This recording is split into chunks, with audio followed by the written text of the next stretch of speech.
Et bonsoir les amis, j'espère que vous allez bien. Alors laissez-moi tout d'abord vous présenter tous mes vœux pour cette nouvelle année 2023 et surtout la santé. Pour bien commencer cette nouvelle année et cette nouvelle vidéo, on va tout simplement déballer et tester rapidement ces nouveaux DJI Mic que je viens de recevoir et qui vont remplacer tout simplement mes actuels et vieillissants Rode Wireless Go. Donc c'est parti.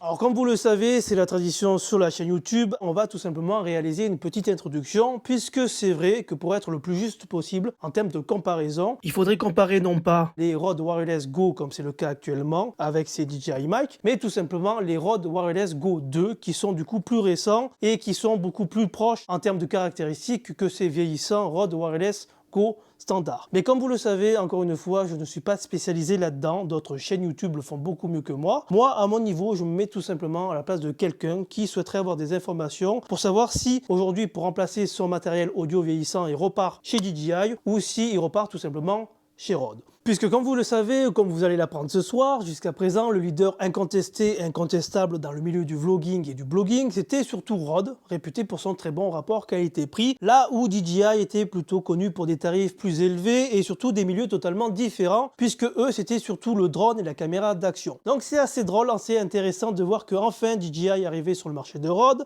en proposant de sérieux avantages et atouts pour attirer la clientèle chez eux, mais surtout dans des tarifs relativement contenus pour une fois et surtout dans des tarifs relativement similaires à ce que proposait jusqu'à présent Rode. Rode en tant qu'utilisateur, et je tiens à préciser encore une fois qu'il ne sponsorise pas du tout cette vidéo, ben dans l'ensemble on ne peut pas réellement leur reprocher grand chose puisque encore une fois pour le rapport qualité-prix qu'ils appliquent, ben on ne pouvait pas espérer mieux pour le prix. Alors c'est vrai que je n'ai pas pris de réelles précautions lors des différents transports du matériel, donc de la poussière a pu s'incruster, et malgré le temps qui passe, malgré l'âge, ben ça fonctionne comme au premier jour, donc que demander de mieux, à part effectivement ces nouveaux DJI Mic, puisque c'est vrai que DJI arrivant de manière plus récente sur le marché, a pu l'étudier de manière différente. C'est vrai que dès sa sortie, ce Rode Wireless Go était amputé par le fait qu'il proposait un seul émetteur au lieu de minimum 2 pour pouvoir réaliser, comme c'est le cas souvent en vidéo, des interviews. Donc on était obligé de prendre le micro, de le mettre au milieu pour avoir deux interlocuteurs. On avait certes, toujours comme propose aujourd'hui le DJI Mic, la possibilité d'enregistrer une piste de secours, mais pour être franc avec vous, je n'ai jamais réussi à le faire fonctionner. Donc j'espère que sur DJI, ce sera beaucoup plus simple. Après, c'est vrai que, comme remonté par de nombreux blogueurs,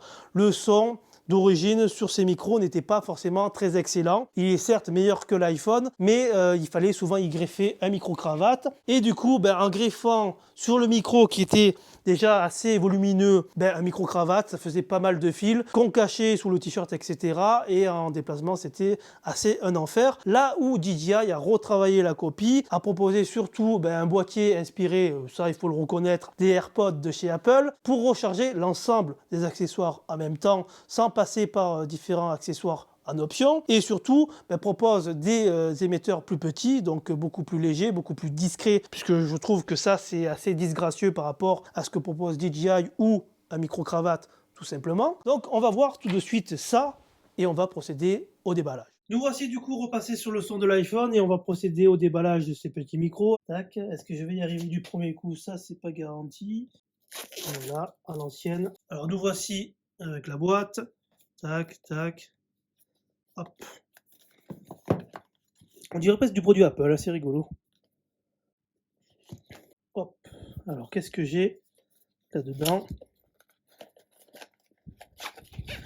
Ça c'est tous les manuels qu'on lira jamais. Ça, c'est les petits câbles pour recharger la station de charge. Ici du coup, on a une prise jack. On a les deux petites bonnettes pour les micros. Et à l'intérieur, nous avons du coup la fameuse boîte qui doit contenir les petits micros.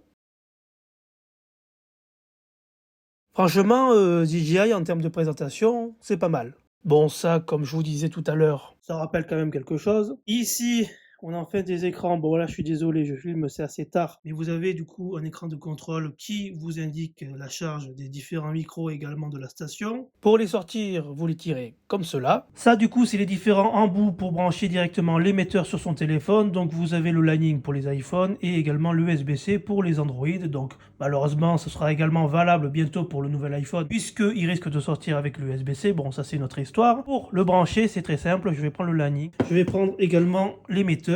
Voilà, qui se présente comme cela. En plus, l'écran est tactile, c'est pas mal. Là, je viens de le configurer. Je viens ici, voilà, avec mon Lightning. Je viens le faire glisser directement dans la fente. Hop, je pousse.